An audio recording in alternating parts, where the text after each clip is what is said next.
Tales from the wild. Stories from the heart. A journey into the mind and soul of fired-up business professionals where they share their vision for the future. And hear from a different non-profit organization every month as they create awareness of their goals and their needs.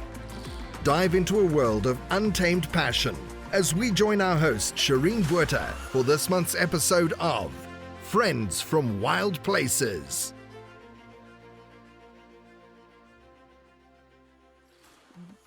That is so Excellent. good. Yeah. And so, Zeenat, here at Friends from Wild Places, we do like to take the time every month to support a nonprofit. And the nonprofit can be, anything really where it is giving a helpline to someone or giving back to the community along any of those lines. We are so for that.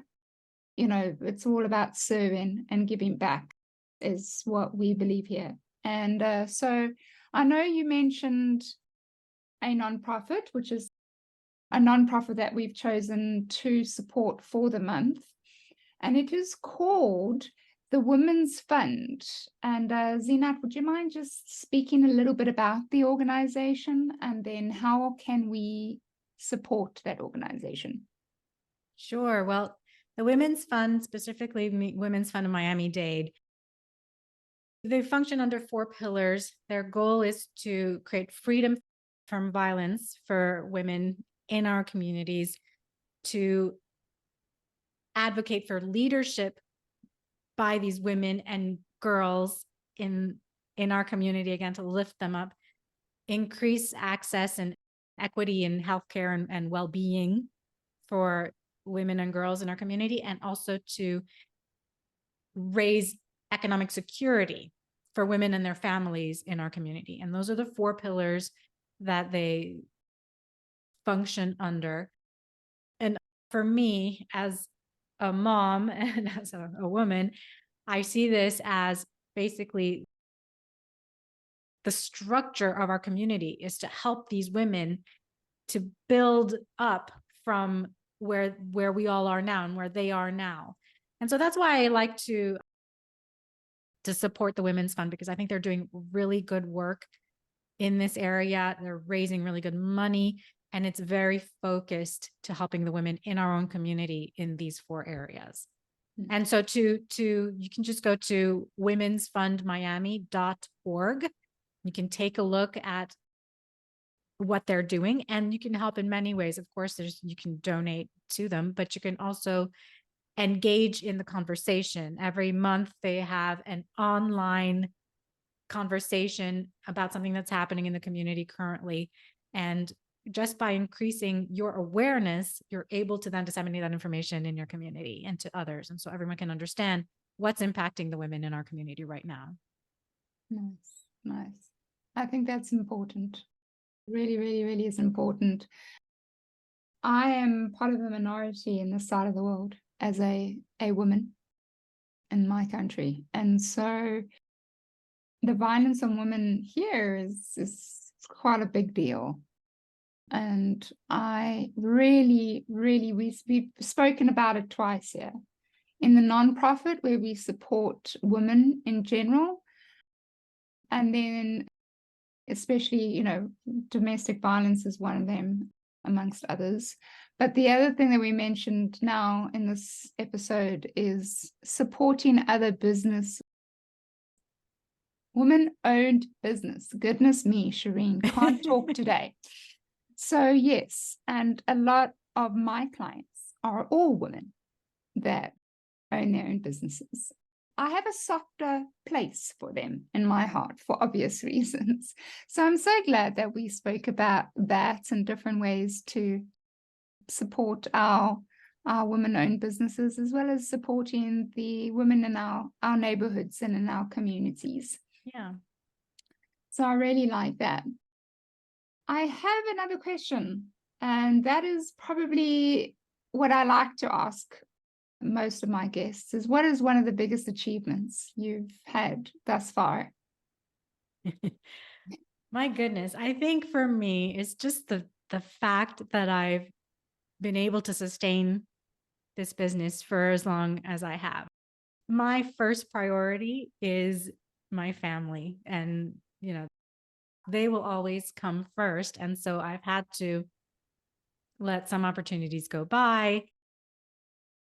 I focus on keeping my business relatively small so that I can manage it without needing to have a huge team that I'm managing, because I want to be able to focus on my family first.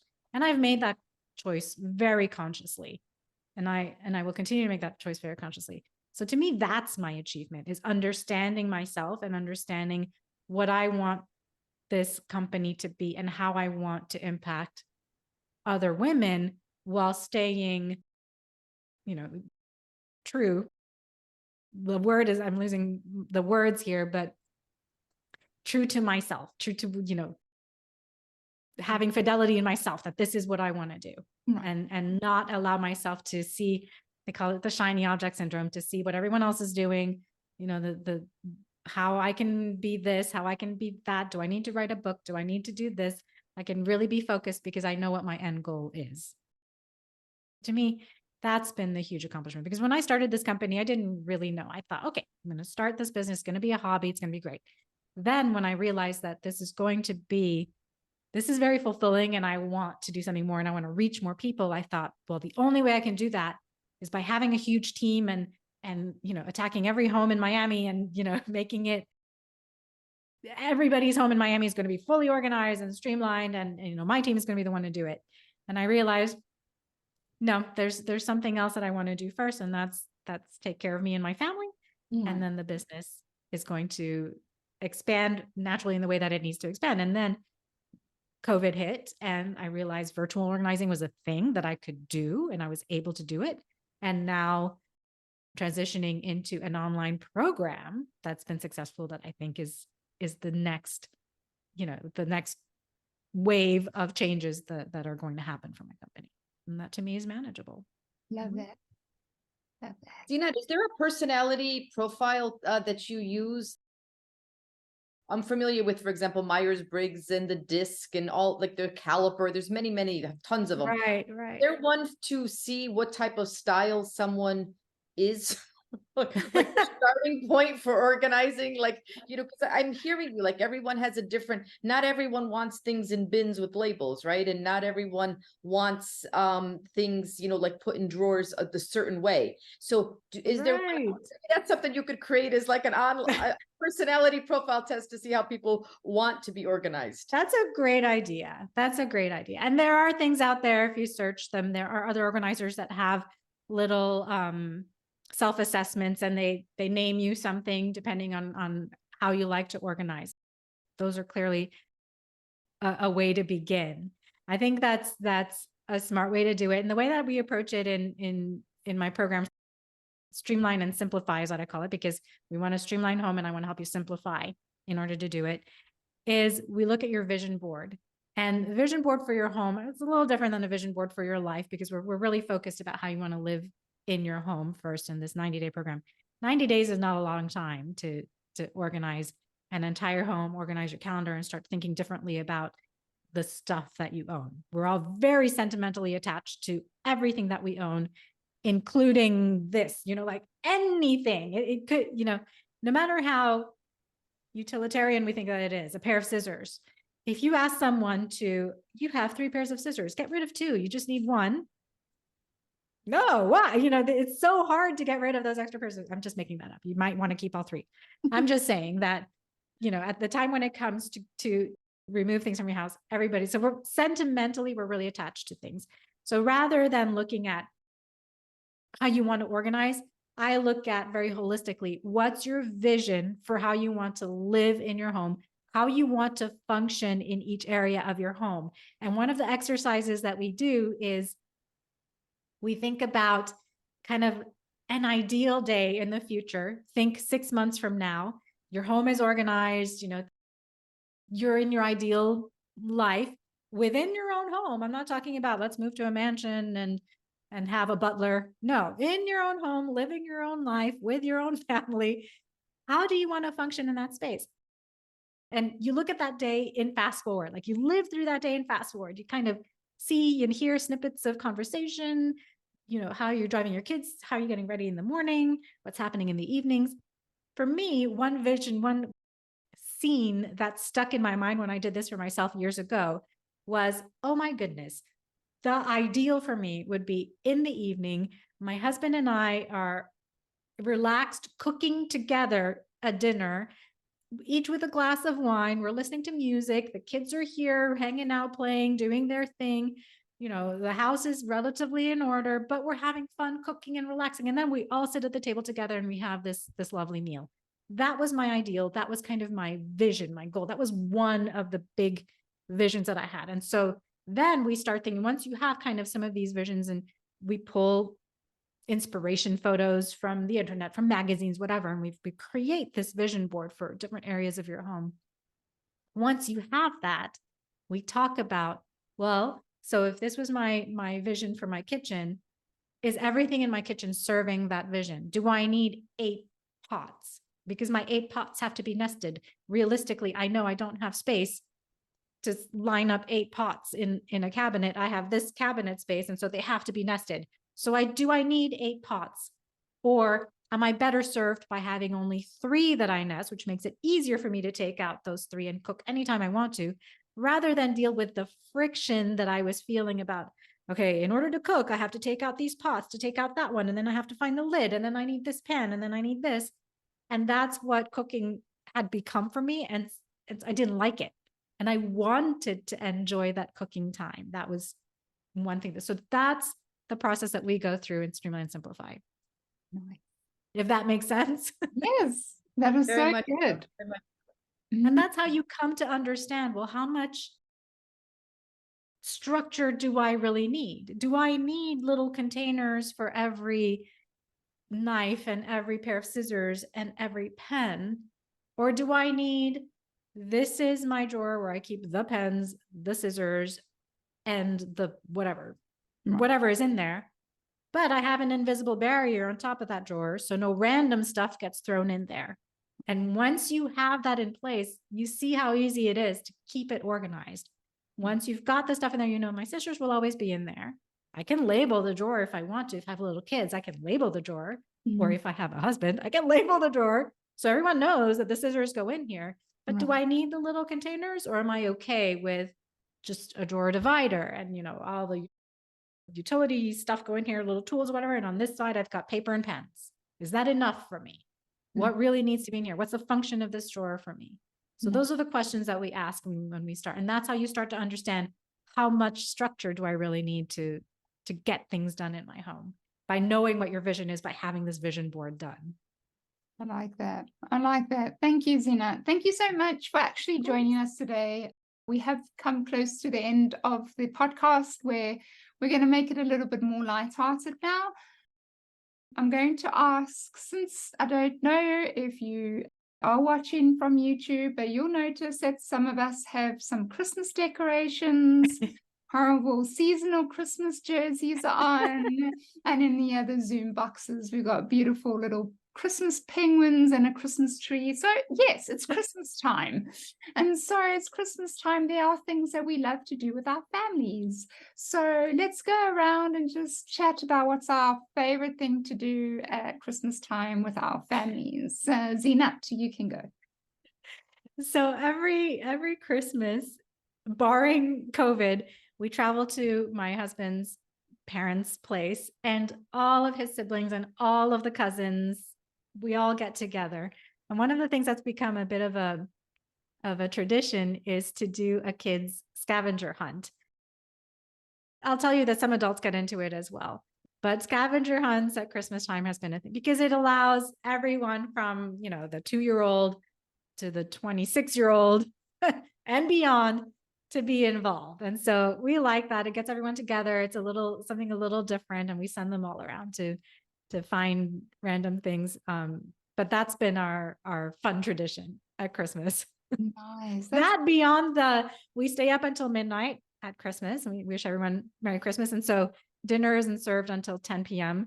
And then we're trying to keep the kids awake, or they want to be woken up so they can do the Merry Christmas at midnight. Those have been our fun traditions. My gosh, my family is sleeping at 7 p.m. at night. That's not even Right. possible. It's a lot of coffee that night for me, because at 9 o'clock I'm in bed normally. Let's go. Tanya, what about yourself? So I have one daughter, Shayna, and we always do something special, whether it's, a Christmas breakfast or a Christmas day or a day around Christmas, that we just do something really special. But I've actually learned not to have it just for the day. I like to celebrate the whole month. So from after Thanksgiving through the end of the year, whether I'm meeting friends for a coffee or breakfast or lunch, so the whole month becomes a celebration. So it's not a letdown the day after, because I'm big on that. So I like that. And I also love the music. So Christmas music is kind of played randomly throughout. So those are my things. Those are my things. I love that. I love it, Tanya. That's so good. I'm so glad you mentioned that, Tanya, because my birthday is on the 11th of November, right? So we celebrate my birthday, okay? Only because we have to, all right? The moment it turns the 12th of November, out comes the Christmas tree, the decorations. Shireen goes absolutely ballistic. I love it. I love it. Right. I love that idea, the entire Christmas season to do something. Love that. That's fantastic. It's activities, it's all sorts. And I'm very sad when we have to put it down and away in January. So that's just the extent. And also remember, our Christmases are summertime. Your Christmas is wintertime. So I am wearing this jersey, but I am sweating on this side. Yes. So I am committed, and I hope you acknowledge my commitment here. 100%. We're applauding you. That's awesome, ladies. This has been so much fun. Before we close down, I just want to take the acknowledgement right here in this little group. We are all part of the same BNI group called Miami Partners in the Miami-Dade area. We all work together. We are, as Zeenat said, each other's partners, business partners, and including the very person that is editing this, Amir. So we're all part of the same group, people that you don't see here and behind the scenes. So we really believe in this and in what we do at BNI Miami Partners. And we are a virtual team. So we meet every Tuesday at 7:30 EST time. So listeners, you're more than welcome. If you're a business owner and want to come and visit and looking for a networking group, come and see what we're about. Zeenat, listeners, they are listening, and if they are really touched by your story and will have any questions about what you do, and would like to reach out to you, where can they find you?